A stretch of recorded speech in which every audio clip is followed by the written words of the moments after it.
And please join me in welcoming Dr. John Hartig.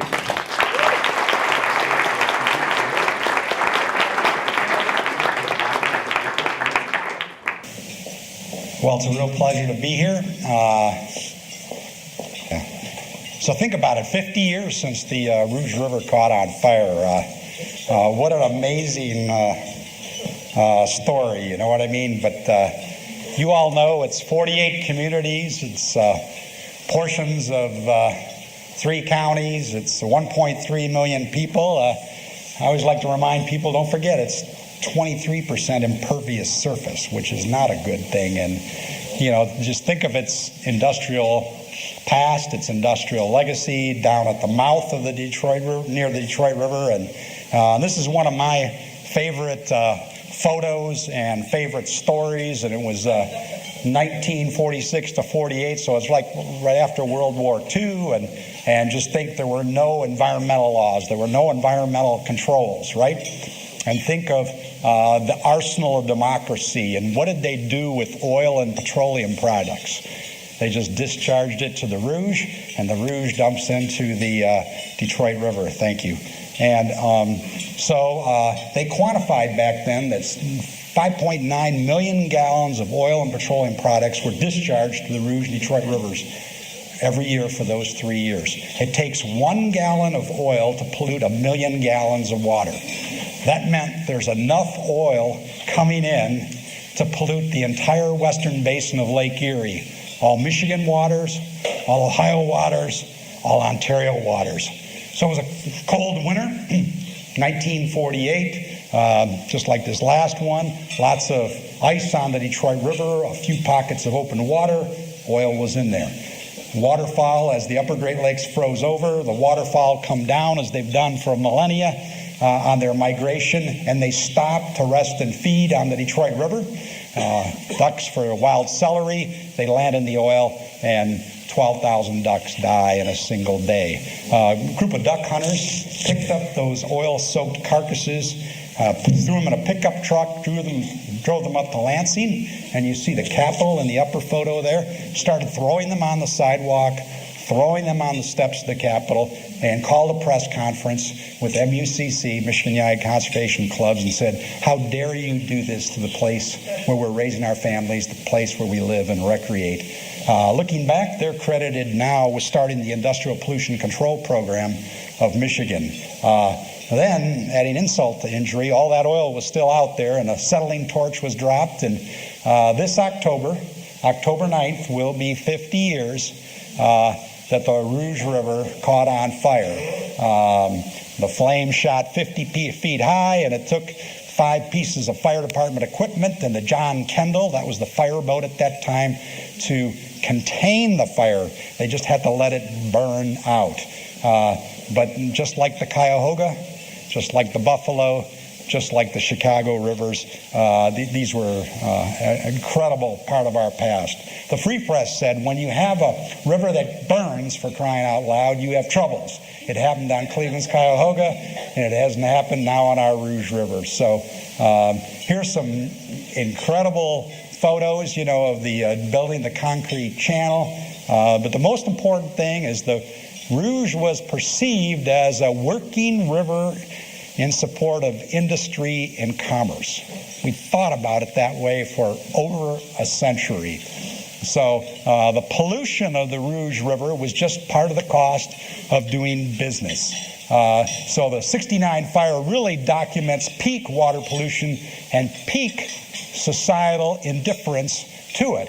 And all of you have worked to change that. You know, here's the Watershed, the revival. Again, the lower Rouge River as it enters at the confluence with Detroit River. Amazing. One time they actually built Eagle boats for World War I there. I like to tell this story from the perspective of tipping points, that point in time where there's an urgent need to take action, and that if nothing is done, we could see irreversible harm to an ecosystem. So the first tipping point in the Great Lakes was the fur trade. You know, we literally, to meet fashion demand in the European continent, we exported all these beaver and extirpated, wiped out beaver east of the Mississippi River. Then in the late 1800s and early 1900s, we had waterborne disease epidemics, a tipping point. We were discharging raw sewage in the same place we were drawing our drinking water. Then we had the oil pollution and winter duck kills.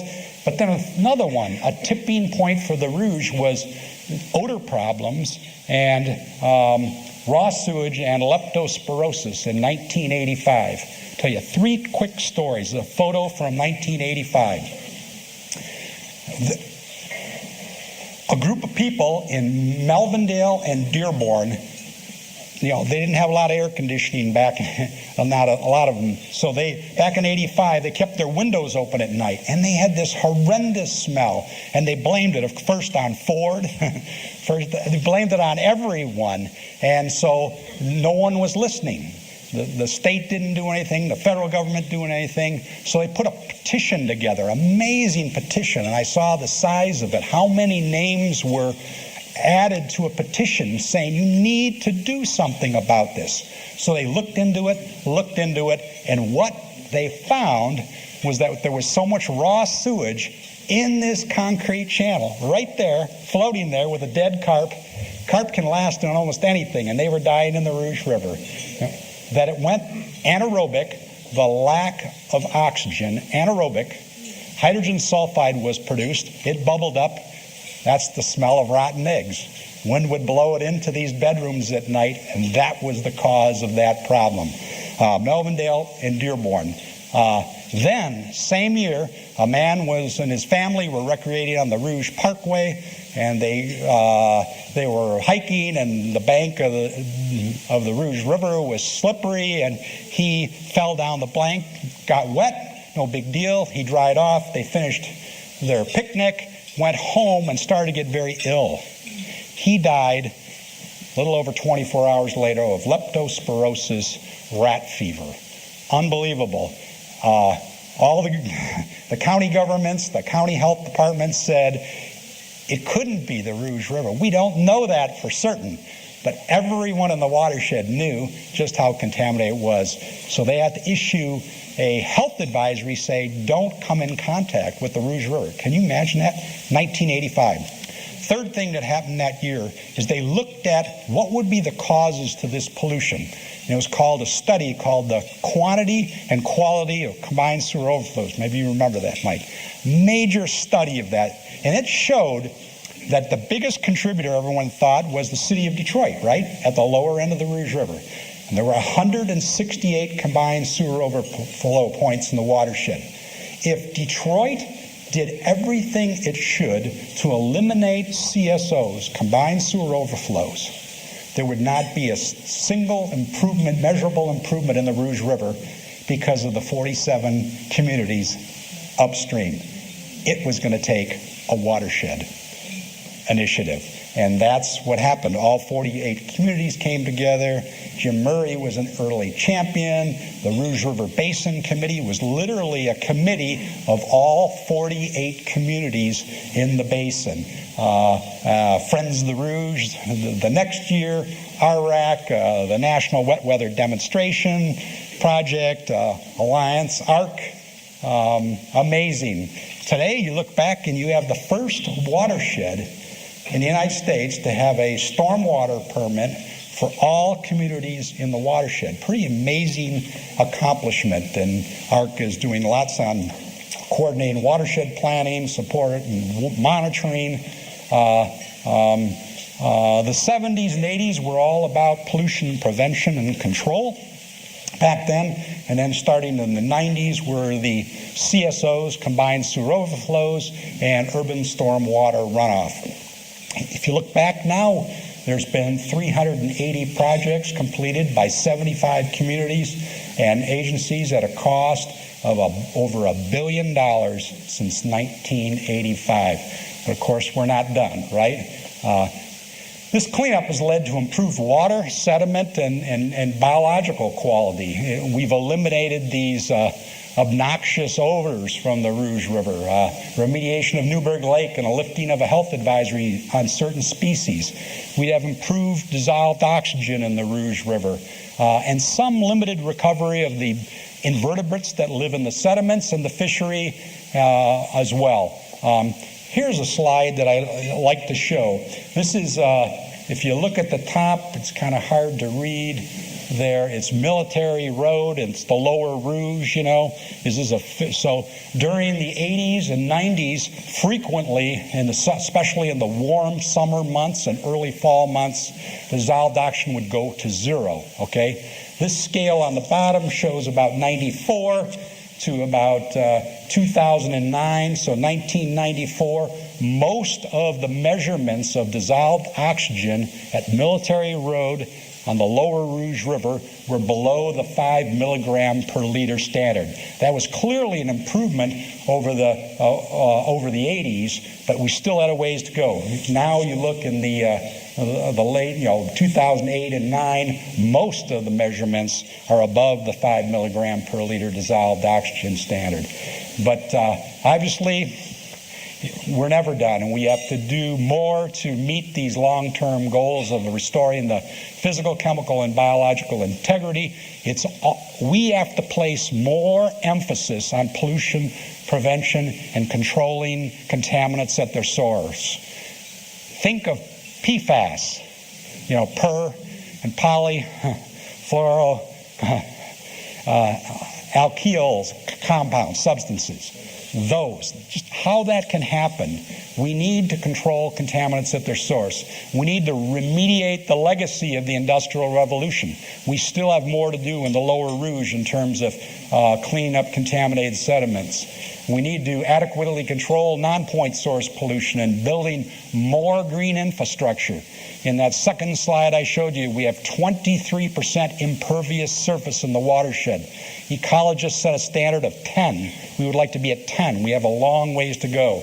Obviously, we want to rehabilitate and conserve habitats and long-term goal of sustainable development. Simply put, if we don't change to more preventative and sustainable design, planning, and management in watersheds and communities, we will continue to react to tipping points and practice crisis management. That has to change. I get asked periodically, what was the major accomplishment of that public outcry of the 1960s? My answer to that question would be the 1970 NEPA, National Environmental Policy Act, that is like the Magna Carta of environmental laws. And it's been adopted by over 100 countries worldwide.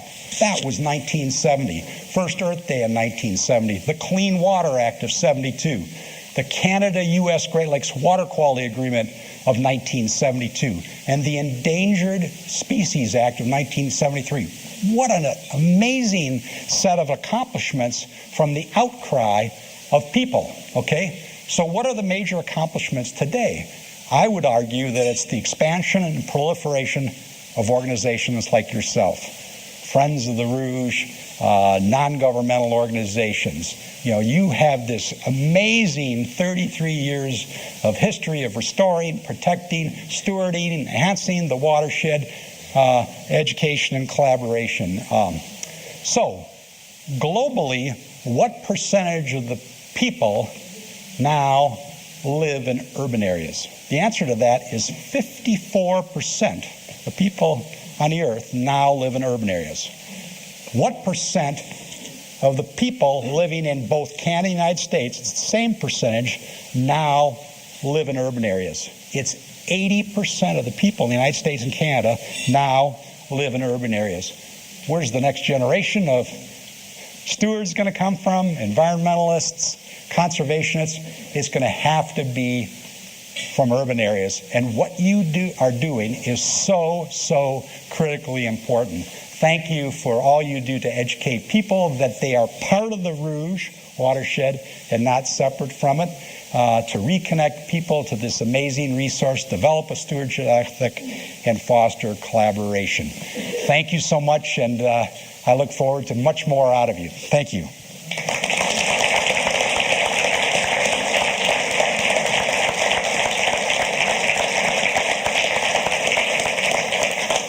I don't know where Marie is, but if there was a quick question, I could take one, or if not.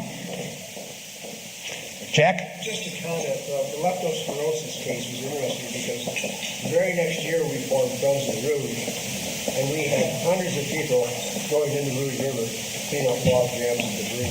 And it was a big concern, but we warned people about it, but people still did it. Yeah, I remember. We had no mishaps. So. I was involved with my kids in some of those early Rouge rescues and had to watch the rainfall, right? And you don't want to go in there at certain times for sure, yeah. So, okay, thank you very much.